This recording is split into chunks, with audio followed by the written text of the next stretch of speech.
Here's what's wrong and what's right with The Shawshank Redemption. Wait, really? The Shawshank Redemption? The Best Picture nominee, rated the #1 movie of all time by users on IMDb, whose Rotten Tomatoes score is a 91% fresh for critics and a 98% fresh for audiences? Beloved by everyone's dad and uncle? That Shawshank Redemption? I guess there's no mystery as to what's right. What on earth could be wrong? Let's refresh everyone's memories first. Long story short, Andy Dufresne is found guilty of murdering his wife and her lover, though he protests his innocence. He arrives at Shawshank Prison in 1947. He's immediately targeted by a gang of inmates who abuse him repeatedly for 2 years. His luck takes a turn when he offers his services as an accountant to the violent prison guard, Captain Hadley. You get the forms, I'll prepare them for you. Nearly free of charge. Soon he's in the prison library doing taxes for every employee at Shawshank, making himself invaluable to the warden. By 1963, the warden launched a new program using prison labor for public works. Andy handles the books on the operation for the warden, so he knows how much corruption and laundering is going on. All that paper leaves a trail. Now anybody gets curious, FBI, IRS, whatever, it's going to lead to somebody. Sure it is, but not to me, and certainly not to the warden. A new prisoner arrives in 1965 who can identify the real murder of Andy's wife and her lover. The warden gets nervous about Andy's chances of getting out, so he has that prisoner killed. And Andy is locked in solitary confinement for 2 months. After being let out, he escapes using a tunnel he'd been secretly carving out for 19 years. He takes off with the illicit funds, but sends a record of the warden's corruption to newspapers and the district attorney. Andy's friend and narrator Red is finally paroled after 40 years, and following clues Andy left behind, joins his friend in Zihuatanejo, Mexico, he hopes. Roll credits. It's a movie about hope, about the triumph of the human spirit against all odds. Who can find a problem with such a film? Well, first of all, consider how long it took for us to get to Red, a role that earned Morgan Freeman a nomination for Best Actor. In the original Stephen King short the movie is based on, Red's an actual Irishman. They cast Freeman, who isn't, going with the quality of an actor over a literal interpretation. But that's not the issue. The performance is moving. His memorable monologue at the parole board, for instance. Rehabilitated? Well, now let me see. You know, I don't have any idea what that means. Well, it means you're ready to rejoin society. I know what you think it means, Sonny. To me, it's just a made-up word. Or his genuine concern for Andy? I've had some long nights in stir. Alone in the dark with nothing but your thoughts, time can draw out like a blade.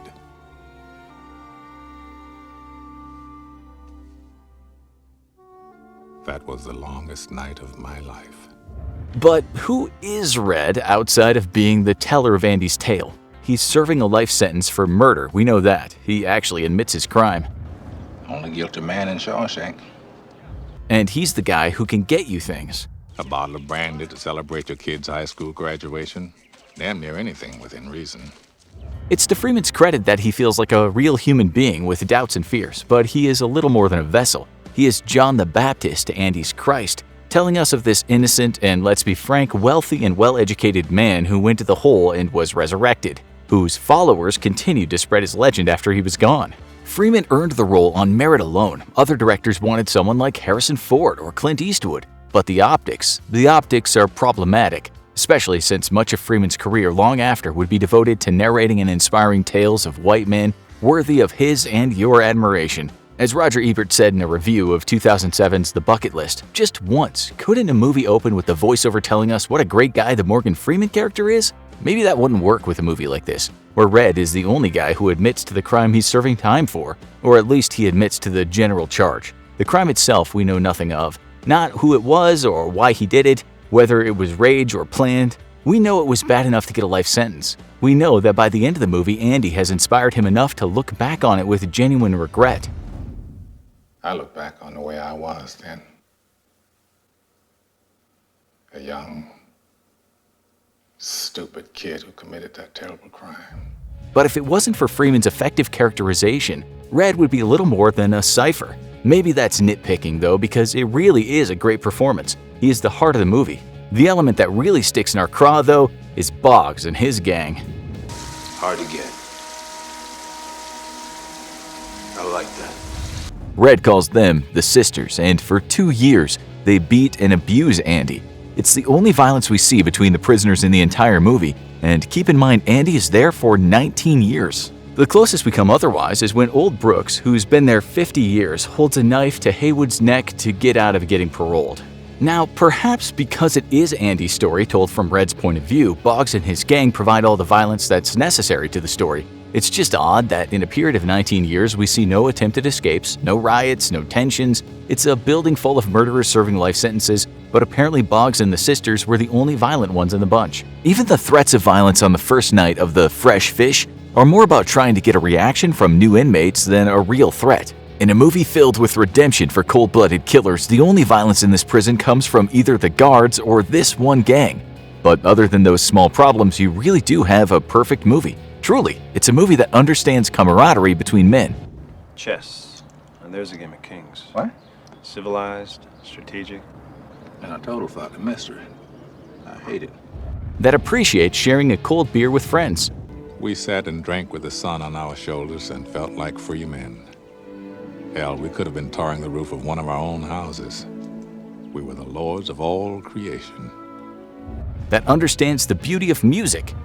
I tell you, those voices soared, higher and farther than anybody in a great place dares to dream. And its lasting power. I have Mr. Mozart to keep me company. So they let you tote that record player down there, huh? It's in here. In here. That's the beauty of music. They can't get that from you. It recognizes that incarceration rarely rehabilitates but incapacitates. They send you here for life. That's exactly what they take. Part that counts, anyway. That for some time, prison guards and wardens have abused their position in power. That the way prisons are run breeds crime instead of prevents it. You know, the funny thing is, on the outside, I was an honest man, straight as an arrow. I had to come to prison to be a crook. That prison labor is slave labor. This pool of slave labor you got, you can underbid any contractor in town. Ed, we're providing a valuable community service here. Well, that's fine for the papers, but I've got a family to feed. And although the movie does not go into it, it's worth pointing out that the 13th Amendment abolishing slavery actually makes an exception for convicts. We can't even complain about how unrealistic Andy's prison break may or may not be. We know that truth is much stranger than fiction, and if prisoners can sneakily arrange an escape from Alcatraz by building a raft in secret, then Andy can crawl through 500 yards of a septic system to freedom.